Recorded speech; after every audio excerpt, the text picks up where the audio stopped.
Hey everyone, welcome back. Hope you're having a fantastic day so far. So, the Senate is finally back in Washington, D.C. after their week off for Thanksgiving. But are they planning on voting on that Social Security bill, which, if passed, will increase benefits by hundreds of dollars every single month for certain beneficiaries of Social Security?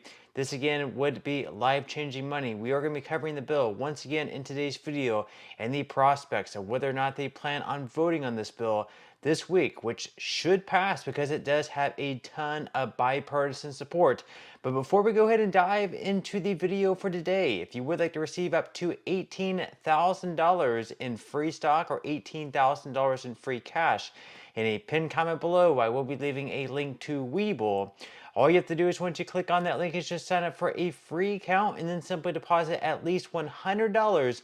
At that point in time, Webull will be sending you 6 free stocks worth all the way up to $18,000. Okay, so diving right into it for today, once again, the Senate is finally returning to DC this week. Starting today, they're going to be in DC for 3 weeks before returning to their home state and pretty much wrapping up this 2 years terms of Congress. Then in 2025, we have an entire new slate of House of Representatives coming in. And then, of course, we have certain new senators coming in as well. Were a few senators who lost their re-election, so we do have a few new senators who will be coming in, which pretty much means that any bill that does not pass by the end of this year will have to once again be reintroduced and voted on once again. So this Social Security Fairness Act, which would increase benefits for certain beneficiaries, those who worked in the public sector, it would increase benefits for those folks by up to, let's say, like $700, possibly even $800 per month. This again would be life-changing money. So up on the screen, you will see the schedule for the Senate. The red dates is when the Senate is not in session. So you can see over the next few weeks, they're going to be in session Monday through Friday. It's going to be 15 days in total that they are going to be in DC voting on bills and working on different pieces of legislation. In this video, we are going to be covering what is pretty much going to be the top priority in the Senate over the next few weeks before the end of this year, and whether or not this Social Security Fairness Act is going to be one of the items at the top of their agenda. So according to Reuters, the Democratic-led U.S. Senate and Republican House of Representatives return this week for a showdown over government spending, disaster relief, and defense policy before President-elect Donald Trump ushers in a new era of single-party rule next month. That is because Republicans are going to have control of the House. They're also going to have control of the Senate. And then Donald Trump, a Republican, also is going to be controlling the White House. Now, they go on to say that the main challenge for lawmakers over the next 3 weeks is to avert a pre-Christmas partial government shutdown by striking a bipartisan deal to fund federal agencies beyond December 20th, when a current stopgap spending measure is due to expire. The debate will include a nearly $100 billion emergency disaster relief request from President Joe Biden for areas of the U.S. Southeast hit by Hurricanes Helene and Milton and other communities struck by natural disasters. Congress also faces a January 1st deadline for raising the federal government's debt ceiling, though lawmakers and aides say that extraordinary measures employed by the Treasury Department are likely to postpone the ex-date for default well into 2025. Now, Senate Democrats, who are entering their final days in the majority, and some Republicans hope to enact an omnibus package of annual spending bills that would fund the government through fiscal year 2025, which ends on September 30th, rather than a short-term continuing resolution or a CR. So, of course, Democrats want to fund the government and have their way a little bit longer until September 30th of last year, whereas we have some Republicans who are more like on Trump's side, want more of a short-term deal. That's because Republicans are going to be controlling all of Congress, the House, Senate, and then, of course, Donald Trump in the White House starting in January of next year. Now, the article goes on to say that but Trump's allies are pushing for a 3-month stopgap that supporters say would allow their party's incoming political trifecta to dismantle current Democratic spending initiatives and policy priorities early in the new administration.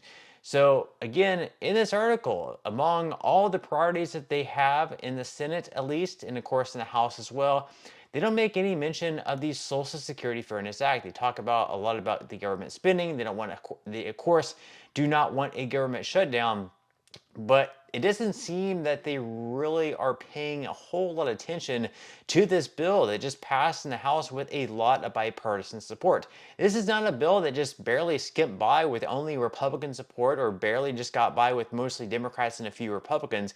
This passed with well over 300 votes. We have a ton of Republicans supporting this bill. We have a lot of Democrats supporting this bill.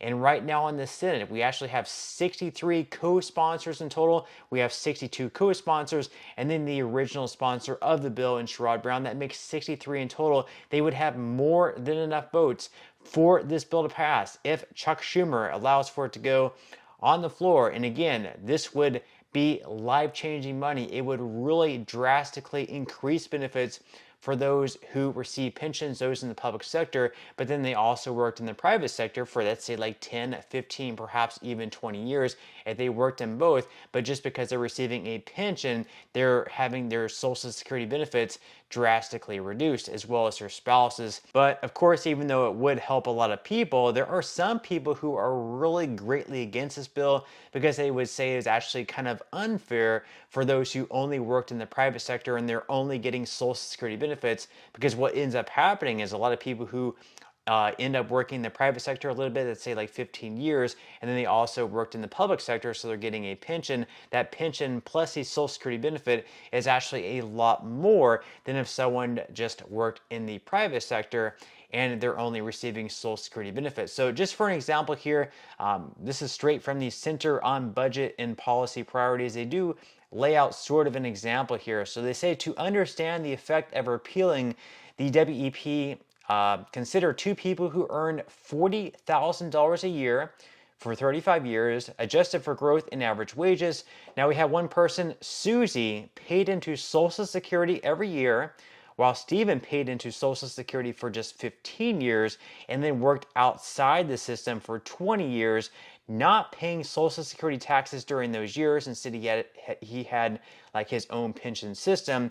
Because the Social Security benefit formula averages the highest 35 years of a worker's covered earnings, Susie's average earnings in the Social Security benefit formula would reflect her full $40,000 salary, but Stevens would be the same as someone who earned just $17,000 per year. So you would take $40,000 times 15 out of 35.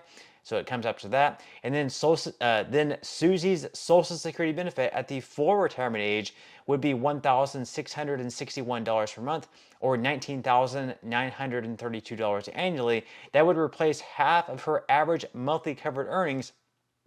Now, if WEP were replaced, Stevens' Social Security benefit would be $1,047 per month, or $12,564 annually.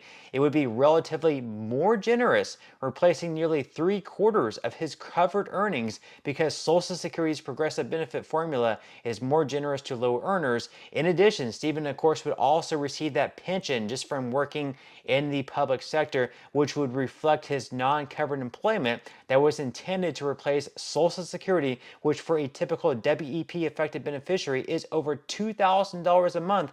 Stevens' non-covered pension plus his Social Security could be substantially higher than Susie's Social Security benefit. So basically they're saying it would be unfair to the Susies of the world who only worked in the private sector and therefore are only receiving Social Security benefits, whereas Stephen, on the other hand, even though he did pay into the Social Security system, he also worked in the public sector, so he's receiving a pension plus a higher Social Security benefit. So just because of that, Stephen's going to be receiving more than Susie, even though the two of them earn pretty much exactly the same. So perhaps maybe instead of repealing the WEP and GPO altogether, maybe they could just fix the formula where we don't have like these Stevens of the world being extremely unfairly treated, where they're having it pretty much almost completely removed. They're getting a little bit more, but not like drastically more than like Susie in this case, for an example. But as always, leave your thoughts and comments below. Do you think this bill is going to pass?